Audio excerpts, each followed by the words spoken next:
profesor Nueno, vamos a hacer la mesa redonda que modera el profesor Nueno sobre la lealtad del consumidor y cómo se fomenta. Adrián Escudé, CRO de Secura, Gustavo Lidas, director comercial de InLoyalty y Travel Club, y Masha Gurina, que, bueno, ahora se presentará ella porque viene de una experiencia brutal, Cantar, Loyalty, y tenemos todos ellas. Bueno, pues os dejo, estáis todos microfonados, todo listo, pues el escenario es vuestro. Bueno, pues otra vez, buenos días. Y aquí estamos con Masha, con Adrián y con Gustavo. Pues con una agenda bastante abierta sobre lo que vamos a poder hablar. Yo voy a hacer las preguntas en español, tú las vas a contestar en inglés sin problemas y si te tengo que aclarar la pregunta en inglés tampoco hay problema. Y vosotros pues funcionáis en castellano y sin Estupendo. problemas, ¿no? Entonces, pues vamos a empezar por mi derecha. Gustavo, eh, en Travel Club habéis sido pues probablemente los pioneros en programas de fidelización en España y en la explotación de loyalties. Em, Danos un poco tu perspectiva sobre el desarrollo de esta herramienta y luego a mí me interesaría mucho también que nos hables de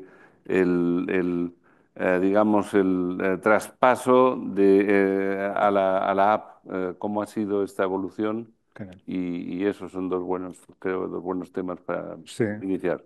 me parece muy interesante. La verdad es Vamos que la allá. mañana está siendo muy enriquecedora. Lo bueno que desde Travel Club llevamos ofreciendo fidelidad 28 años a un montón de clientes que al final operan en lo que es el conjunto de la cesta de compra. Eso nos da una visión, como hemos visto en las ponencias anteriores, muy transversal. Tenemos un volumen de operaciones año de aproximadamente entre 225 y 240 millones de operaciones que nos permite tener una información que enriquece la posición y la propuesta de cada uno de nuestros clientes al mercado, porque saben cómo operan sus clientes y, como bien comentaba el ponente anterior, cómo operan en el resto de operadores y te da una visión transversal. Es cierto que para sacar todo el jugo a tanto volumen de transacciones hace falta algo que es fundamental, que es capacidad técnica y capacidad interpretativa de la información y de los datos. Porque tener 225 millones de transacciones, y no os digo de cuántas variables cada una de ellas, de nada vale si no tienes una capacidad para explotar esa información y ponerla en valor, ¿no? Entonces, creo que de lo más relevante que tenemos, y nosotros llevamos trabajando con Machine Learning ya unos cuantos años, es precisamente tener esa capacidad de interpretación y un business intelligence que hace que interpretes bien qué pasa cuando actúas contra un cliente, qué pasaba antes, qué pasa cuando actúas con él y qué pasa después. Para precisamente afinar la inversión, porque en todo esto, todos esos KPIs que hemos visto, lo que al final se busca por parte de todos nuestros clientes es afinar la inversión. Es decir, si haces una comunicación masiva, tienes una inversión X. Pero si identificas aquellos donde cada euro que gastas tiene una propensión a que cambie comportamiento de manera real, solo invertirás en aquellos donde esa propensión existe y donde no está, pues no invertirás. La eficiencia es, por tanto, un elemento fundamental, como en todo lo que sea el tema de la productividad y la rentabilidad.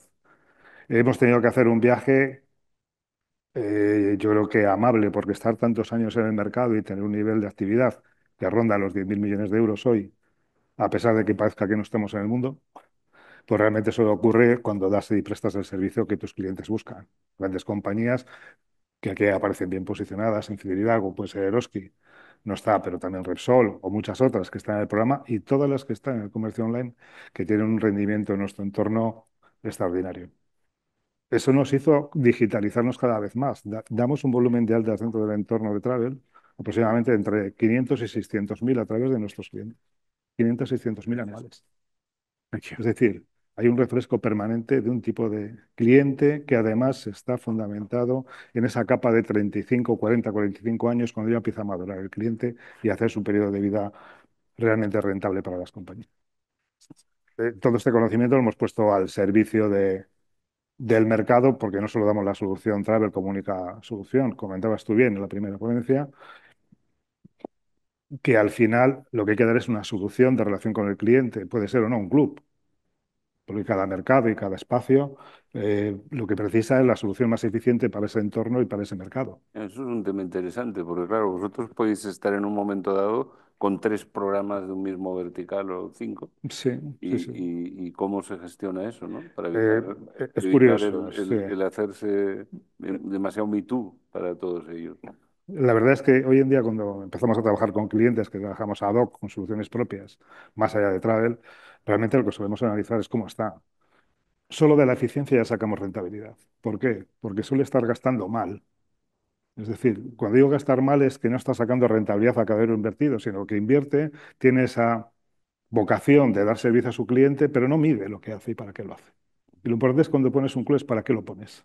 Y poner claramente cuál es la senda de éxito de la puesta en marcha de un club o de otra herramienta de fidelización que pueda haber, ¿no? Entonces, la digitalización es una de las claves y la aplicación es una herramienta para que esa digitalización, como preguntabas tú antes, sea máxima, ¿no? Entonces, desde InLoyalty, con la solución ad hoc para cada cliente, sea o no un club de fidelización o con Travel, cuando es un programa de alianza que nos da una visión muy transversal de mercado, pues la verdad es que nos permite tener soluciones muy potentes. Imaginaros cuando arrancamos con un cliente y yo tengo una base de datos, la de Travel, que tiene una virtualidad que estadísticamente es absolutamente fiable y representativa del mercado en España. Se te da una potencia de solución y de propuesta que le permite al cliente ver cómo opera él en el mercado y cómo operan los que están en su competencia. Y eso te da una visión y una propuesta mucho más afinada. Ujú. Hay mucho financiero aquí. Es decir, el club de fidelidad tiene mucho que ver con la rentabilidad a largo plazo, la propuesta de valor, la emocionalidad a largo plazo, pero vinculando al cliente con herramientas de scoring que podemos medir. Bueno, luego ya hablaremos de segmentación y Interesante. demás cosas, sí. Muy bien. Adrián, primero yo te pediría que nos expliques qué es Secura, porque no estoy seguro de que todo el mundo esté al corriente del sector. Y luego, hombre, Secura es un Buy Now, Pay Later, ya os he dicho antes, él nos explica ahora qué es eso, pero se la juega en acertar en su digamos, scoring de un cliente que además en nuestro país y en nuestra región europea, pues no es fácil acceder a ese dato, al dato de solvencia de alguien que te está solicitando un aplazamiento de pago, te está solicitando algún tipo de crédito financiero, etcétera, ¿no? Entonces, jugarse esto a la inteligencia artificial parece eh, como una valentía exagerada, ¿no? We gotta be a little careful, before we fully release the beast. But we're certainly making. Puedes hacerlo en español, yo creo, mejor, ¿eh? Sí, mejor. Sí, Vale. sí. Bueno, pues antes de nada, como decía José Luis, Secura es una empresa de tecnología de pagos que ayuda a los comercios de todo tipo, en hasta 15 sectores distintos, a incrementar las ventas, la adquisición de clientes, la conversión de ventas y la recurrencia de compra, o lo que llamamos el loyalty. Como decía José Luis, realmente uno de nuestros mayores costes es lo que llamamos el default, que es el impago por los préstamos. Es incluso mayor que el coste de salarios para la empresa. Entonces, uno de los retos de Secura como empresa de pagos flexibles, que hasta hace poco era nuestro principal fuente de ingresos, aún lo es, de hecho, durante este último año hemos sacado nuevos modelos de suscripción y una plataforma como servicio para atender a centros educativos donde básicamente con un modelo SaaS les damos nuestra infraestructura para que puedan aceptar pagos y hacer el scoring ellos mismos. Realmente donde se juega el partido en el caso de Secura es en la cuantificación del riesgo. Y tenemos que mantener un balance entre el controlar el riesgo, es decir, eliminar el fraude y con una precisión quirúrgica decidir cuáles son los shoppers a los que no les vamos a dar el préstamo. Mientras mantenemos nuestra promesa a los comercios de una tasa de aceptación alta. Una tasa de aceptación alta, la tasa de aceptación es básicamente el porcentaje de shoppers que han empezado el proceso y lo van a acabar con una transacción aprobada. Es uno de nuestras, diría, core competencies o ventajas competitivas respecto a la competencia en el sur de Europa, que es el consumidor que conocemos muy bien. Y esto nos ha llevado los últimos 10 años, desde que empezó la empresa, a conseguir una posición de liderazgo en estos mercados.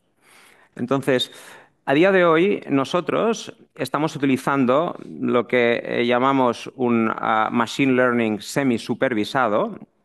Eh, Básicamente, el Machine Learning pues, identifica estos patterns, estas tendencias, y toma decisiones de manera autónoma sobre el credit assessment, sobre si vamos a aprobar o vamos a denegar a un consumidor determinado. Ahora, hay que tener en cuenta que estas decisiones tienen en cuenta 5 datos que nos está proporcionando el consumidor en el momento de la transacción, pero a tiempo real está evaluando más de 600 parámetros para tomar esta decisión. Parámetros que no solo se relacionan con el shopper, sino con el contexto en el que ocurre la transacción. Entonces, decía que es semi-supervisado porque hay un grupo, un pequeño subset de transacciones, de órdenes, donde el algoritmo no lo tiene claro, tiene dudas. Y en ese caso nos hemos dado cuenta que es mejor combinar esta intervención de la máquina, de este algoritmo autónomo, con humanos. Entonces tenemos un equipo entrenado en behavioral analysis y de psicólogos que van a llamar al shopper en el momento de la transacción. Estamos hablando de un grupo relativamente pequeño de transacciones. Normalmente está entre el 7 y el 3%, depende del sector y del perfil de riesgo. Y en estos casos, estos humanos van a hacer una serie de preguntas básicas al comprador. En algunos casos van a tener que improvisar otras preguntas en base a estas respuestas, y no solo se va a evaluar la validez o no de las respuestas, sino otras cosas humanas, como puede ser el tono de voz, como puede ser el tiempo que ese usuario se toma para contestar estas preguntas básicas y muchos otros factores. Entonces, lo que nos estamos dando cuenta es que los humanos, en hacer esta parte muy humana de interpretar y de articular emociones, es mucho mejor, ¿no?, que los modelos que tenemos a nuestra disposición de AI. Lo estamos testeando y va mejorando de manera significativa, pero hasta llegar al punto donde este AI puede tener una conversación con un humano pareciendo un humano y es capaz de interpretar estas emociones, aún nos queda un gap importante. Entonces, no te sé decir si van a ser 8 meses, que creo que no, sí te lo puedo decir, o 1 año y medio o 2, pero aún falta este recorrido para llegar a lo que sería un puro AI. Como sabéis, ML es un pequeño subset de lo que sería AI. Sin embargo, la tasa de progreso que estamos viendo al mejorar las mejoras de esta tecnología son realmente exponenciales. ¿Qué hacemos con los insights que sacan los humanos? Los metemos de vuelta en el algoritmo, ¿no? El aprendizaje continuo necesario para hacer esto. Entonces, sí, creo que nos quedan un par de añitos, José Luis, para llegar a este punto de full automation en lo que es el credit assessment. ¿Tiene sentido el hacer estos trabajos, digamos, de manera en la generación de una base de datos con independencia de que existan las transacciones? Es decir, yo no voy a comprar con Buy Now, Pay Later, pero a ti te puede interesar tenerme catalogado para cuando lo haga, porque algún día, pues vete a saber. Así es, así es. Creo que hay quizás eh, un concepto contraintuitivo ahora que estamos hablando de la inteligencia artificial, que es el de AI a día de hoy ya es un commodity. Es un commodity al estar al ser ampliamente accesible, está estandarizado y está disponible para negocios de todos los tamaños. Para los individuos, probablemente más de la mitad de vosotros estáis utilizando un AI, ya sea ChatGPT o Perplexity, como asistente personal para hacer distintas tareas. Entonces, algo a lo que eludías durante tu charla, que me ha parecido muy interesante y que es el tema del first party data, ¿no? De esa información que estamos recopilando sobre nuestros clientes de manera directa. siendo este quizás el elemento real de diferenciación en todo esto, ¿no? Cuando hablamos de la inteligencia artificial, porque al final el mejor modelo de inteligencia artificial con un modelo de first party data que no es bueno, no va a salir bien. Es mejor tener a un tío de marketing o de ventas intuitivo que utilizar este tipo de approach. Entonces, definitivamente, ya no solo es cómo se captura el dato, pero cómo se normaliza y cómo se procesa antes de que llegue al AI para realmente poder hacer uso del mismo. Bien, gracias. Masha, Masha salió de aquí del IES en el año 99 desde entonces Masha además tiene una peculiaridad y es que lo habla todo, ¿eh? Eh, Te puedes hablar cualquier idioma de los que están conocidos en el mundo y dialectos, algunos dialectos, y los tiene dominados todos. Bueno, pero Masha salió de aquí del IES en el 99 y se unió al grupo WPP y ha estado pues en toda una serie de industrias, de agencias de comunicación, de relaciones públicas, bueno, de works, en el mundo de la comunicación. Entonces, bueno, ya has visto lo que pienso yo del futuro del mundo de la comunicación, ¿no? Con el retail media. Yo creo que les quedan 2 telediarios, ¿eh?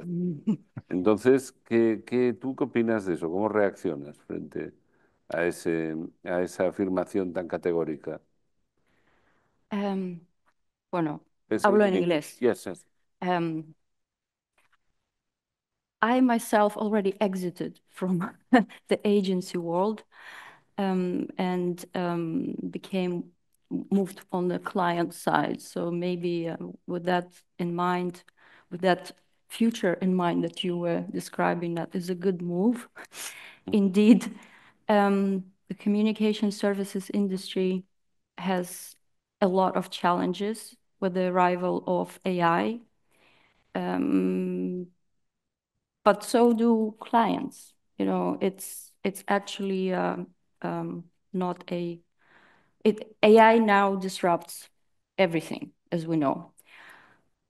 I do believe that the fundamental thinking behind marketing and definitions of loyalty is still the same. You know, loyalty is fundamentally a strength of emotional bond with your brand.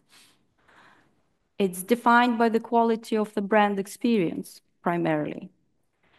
Yes, loyalty programs can play some role in winning a bit more of that, but in the end of the day, it's the quality of your product or service and how it delivers on several dimensions. We always talk about performance treatment, so the way you actually treat your customer, your flexibility, your being adaptive to the customer's needs. And the third one, the sense of belonging. So the belonging, not just the connection, not just between the customer to the brand, but potentially between the to other customers. That thinking is still valid, and AI is not going to change this.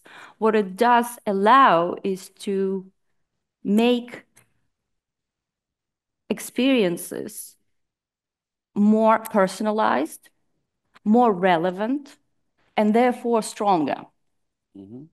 And that is customer-centered organizations can benefit enormously from this whole new level of opportunities offered by the data. But if you're not a customer-centered organization to start with, AI is not going to necessarily be a game changer because it actually brings, like you said, a lot of challenges. You need new type of expertise. You need multidisciplinary people who are able to connect data to real human behavior, because marketing and loyalty is fundamentally about human behavior.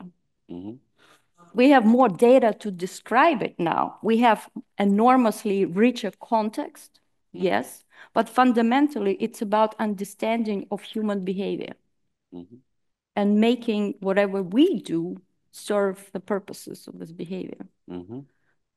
And actually, this very interesting thought on the repertoire approach to loyalty. Again, a fundamental process of designing service or making your product better for customers is still the same. You still need to do competitive analysis. And the latest thinking in marketing, and that comes from innovative thinkers like the types of IDEO, is the idea that if you shift your understanding of what your immediate competitive set is, you get a better picture. You can start getting ideas from some of the best ideas come from from the sector that's not yours. Mm-hmm.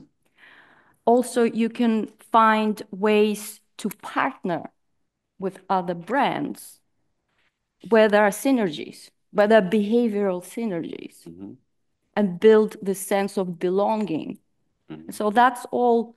This is what AI can help. Actually, AI together with data analysis. Not everything that's data driven is AI driven. Mm-hmm. So there is hope for There is hope for those who there's an educational challenge. We all have to start being, re-educating ourselves, being much more fluid, much more multidisciplinary. Voy a preguntaros una cosa a cada uno y las dejo las dos en el aire para que las cojáis en el orden que queráis.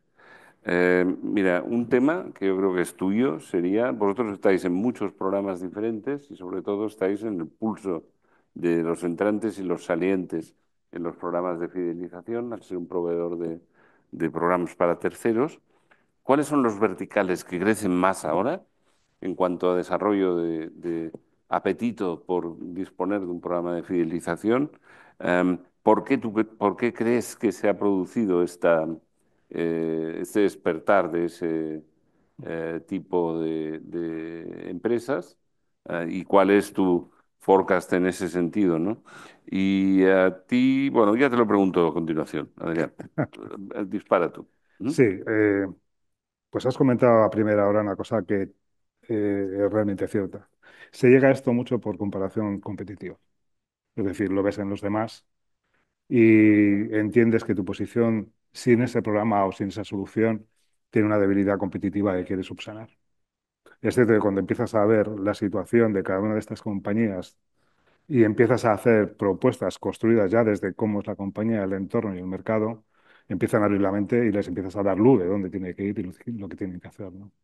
Les hacemos mirar cosas muy básicas, pero sobre todo que empiecen a hacer los números de qué esto para qué está, qué invierto y para qué invierto, y cuánto voy a ganar con ello, y en qué posición competitiva me deja. Y el problema o te da personalidad o te fortalece en esa personalidad competitiva que tienes, o realmente el club, si no apuestas por él y no es transversal, que está condenado al fracaso. Que es lo que pasa con la mayoría de los clubes que están inertes en las compañías que hay por ahí. Los que realmente funcionan es porque lo han metido transversalmente en el core de la realidad de la compañía. Y toda la gente está seducida por ese objetivo, de que ese club transmite todo lo bueno que la compañía. ¿Y el socio que tienes que tener para que eso tenga, digamos, tracción?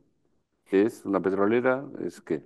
No, no necesariamente. Es verdad que la fidelización tiene más éxito cuanto más frecuencia tienes, porque evidentemente ayuda a la recurrencia a transmitir valor y que la gente conozca toda la propuesta.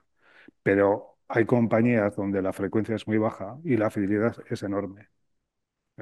Tengo un cliente, Balearia, que la gente pasa al estrecho una vez al año y es sumamente fiel, porque hace muy bien las cosas.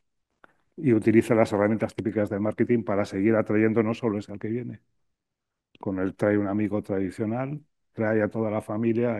No te dejan vivir, una vez te han pillado, te han... Exactamente, empezar a comentar. Entonces, cada uno sabe explotar bien si lo hace transversal, lo mete en el core de negocio, es decir, deja de ser una herramienta solo de marketing para relación de customer experience y lo transmites a que sea una máquina de transformación del negocio, de evolución del negocio, de manera que empiece a competir creciendo en vez de, como decían antes, 5 o 10, que sea al revés, que crezcas tú más deprisa que el mercado. Entonces ahí ya se convierte en algo que todo el mundo te compra con facilidad. ligando con este tema y un tema que hemos hablado muchas veces tú y yo, eh, en Secura, uno de los grandes hitos del uso de inteligencia artificial y machine learning ha sido la obtención de eficiencias en marketing, ¿no? O sea, es un tema más de operaciones que de marketing, o de operaciones de marketing, si quieres, cómo se ha conseguido reducir los costes de marketing y el tamaño del departamento y tener a la gente, digamos, no absolutamente presionada por ello, sino con cierta holgura, a partir de cambiar la forma de trabajar alrededor de, pues una cosa que decía Masha también hace un momento y luego ya te lo preguntaré a ti, que es cómo organizarse para la inteligencia artificial en las empresas, ¿no? Es muy buen punto, José Luis. Es verdad que normalmente cuando hablamos de inteligencia artificial siempre pensamos en la misma aplicada pues, a productos, ¿no? Las innovaciones que pueden ir derivadas, pues, por ejemplo, como los programas de fidelización. Pero sí es verdad que durante el último año y medio hemos hecho un gran esfuerzo dentro del departamento de marketing para, a nivel individual, cada uno de nosotros utilizar herramientas de inteligencia artificial para to enhance ourselves, no me sale en castellano, Para mejorar. ampliarnos, ¿no? Entonces, este concepto que quizás en contextos más tecnológicos en Silicon Valley se utiliza mucho, que es el del 10X ingeniero, ¿no? Es decir, alguien que por su talento, capacidad, orientación a los resultados es capaz de producir 10 veces el valor que el ingeniero medio, creo que es ahora aplicable para a cada uno de nosotros, ¿no? Quizás es un cambio de mentalidad, ¿no? Y el no tenerle miedo a la inteligencia artificial como "Oh, me van a reemplazar", sino como puedo ser mucho más eficiente, ¿no? Os voy a poner algunos ejemplos. Desde la creación de imágenes, donde antes un diseñador tenía que utilizar Photoshop y pasarse horas haciendo retoques, ahora puede crear imágenes desde cero con una calidad, ¿no? Que es prácticamente indiferenciable respecto a una imagen real o lo que hubiese requerido hacer un photoshoot. Editar las imágenes segundos. Entonces, de lo que antes eran tareas que se tardaban días, ahora se tardan horas. Entonces, para una empresa como Secura que está creciendo al 70% anual, obviamente esto no significa que vamos a reducir plantilla de alguna manera, al contrario. Significa que podemos hacer mucho más manteniendo, incluso incrementando la calidad de los outputs, ¿no? Hemos sido capaz, como eludía a José Luis, de reducir un 70% los fees que pagamos a agencias para la creación de contenido. Desde creación de contenido de SEO, desde la producción de imágenes. Una de las cosas que más me fascina por el impacto que tiene, ¿no? Cuando lo ves, porque es muy, muy gráfico y muy audiovisual, es con el tema de las traducciones. Estamos operando en todo el sur de Europa y en Latinoamérica. Entonces, por ejemplo, cuando hacemos un vídeo, ¿no? de alguno de nuestros ejecutivos hablando de algún tema en concreto, pues antes había todo este proceso de mandarlo a una agencia, traducirlo, Corregirlo. subtitularlo, corregirlo. Ahora hay herramientas que no solo van a traducir con una perfección asombrosa el contenido que está diciendo en el contexto de negocio, incluso en el contexto de nuestra industria, que a veces... Tomen nota los traductores, ¿eh? No pueden ustedes cortarle ahora mismo. Eh, pero es que además van a utilizar la voz de la persona que está hablando y le van a hacer el lip sync. De tal manera que ver a nuestro CEO sueco David Backstrom hablando un francés perfecto es una realidad hoy en día. Entonces, estamos hablando de un proceso que hubiera sido costoso, que hubiera tardado semanas en tener este contenido traducido a la perfección en 5 idiomas distintos, que lo podemos hacer en menos de media hora. Ojo, esto realmente es un cambio de paradigma a nivel individual, ¿no? Entonces, creo que es el tema cultural que habíamos dicho antes, es que la gente del equipo sienta que puede incrementar su influencia, su eficiencia y los outputs que está produciendo para la empresa, ¿no? Y todo eso que se llevan con ellos. Masha, otra vez las agencias recibiendo, ¿eh? Well, have you seen this ad, 100% AI created ad by Coca-Cola? No, it's the moment it was released, the agency world was on, and people were flying, all CEOs I knew were flying in panic around the world trying to figure out what to do about the arrival of generative AI. It's a bit calmer now. I think the dust has settled. And yes, some functions, fundamental functions of content creation have been automized. Automized. So some functions in the agency world have disappeared. They have to think where the value is, and the value is in the insight, knowing how to use the data for creating consumer. The same thing, the holy grail of strategic marketing, consumer insight. I wanted to point to another area that's not only concerns agencies, but also clients. Once you have this level of richness of data, and not only that, it's a dynamic picture. So you have a constant stream of new information. You have to do something about it. You need to start making decisions in a way that I guess is new, much more adaptive, faster, more frequently. So it's not once a year approval of the marketing plan and ya está, y no hacemos nada más. Once you have data and you don't do anything about it, that's actually worse than not having any data. So that creates a new challenge for marketing profession as well, and for organizational structures. Because the traditional decision-making flow in big companies tends to be quite regimented, tends to be quite formalized, and a quick reaction to new information is not something that most companies are used to. And that's something that needs to be addressed, because the AI is challenging organizational structures as much as it challenges functions and makes some functions obsolete. And so this is something that's been discussed. I was in a conference in Berlin 2 weeks ago, Data and AI, and data scientists have been discussing these challenges. That a lot of potentially revolutionary data projects never go anywhere because they're seen as IT departments. So data-driven companies which allow and really embrace latest technologies, including AI, and turn them into transformative force, they organize themselves in a certain way that removes silos, creates a lot of connector roles, so people who can move between disciplines and translate things to each other. And that's the new challenge. That's the next challenge for organizational behavior. Y Adrián, ¿cuáles son las próximas cosas en la bandeja de entrada de el loyalty y la inteligencia artificial en Secura? Pues mira, estamos trabajando en un proyecto muy chulo. Estamos desarrollando un consumer app, ¿no?, para tener una relación directa con el consumidor y empoderarlos para hacer compras inteligentes. Este consumer app va a tener un feature muy importante, que es una tarjeta. Es una tarjeta híbrida, débito-crédito, que va a permitir a los consumidores comprar donde quieran, sin ningún tipo de fricción, y ya sea antes, durante o después de la transacción, fácilmente con un par de clics, convertirlo, si quieren, en una transacción de pagos flexibles, ¿no?, para pagar con completa flexibilidad.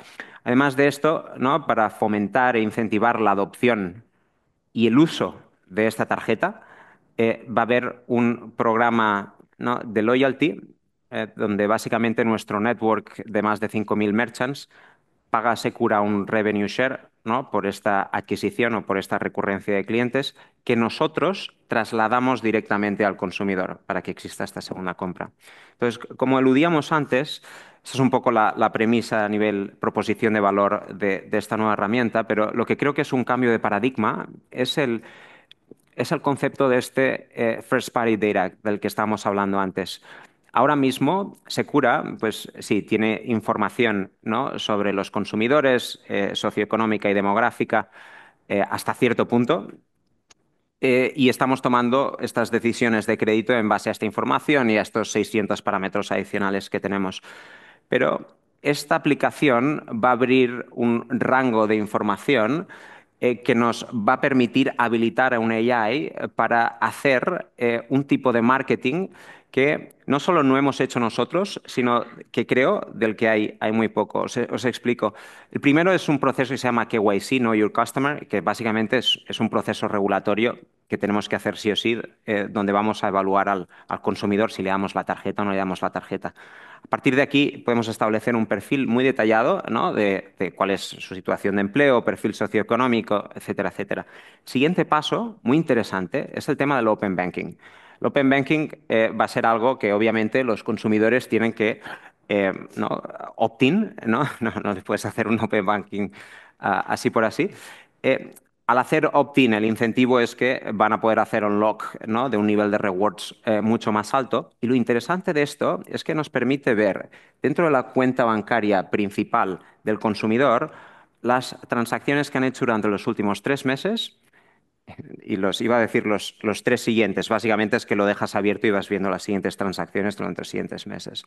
Entonces, con estos 2 factores podemos entender a un nivel de profundidad quién es esta persona y qué le interesa. Hay un tercer elemento que es el intent, ¿no?, un poco relacionado con esta cátedra, que es esa actividad que estás haciendo dentro de la aplicación, ¿no?, qué te interesa, qué estás ojeando, ¿no?, y no has acabado de comprar. Es el hecho de no limitarte a la transacción para entender y para poder to address, pero también incluso anticipar algunas necesidades, ¿no?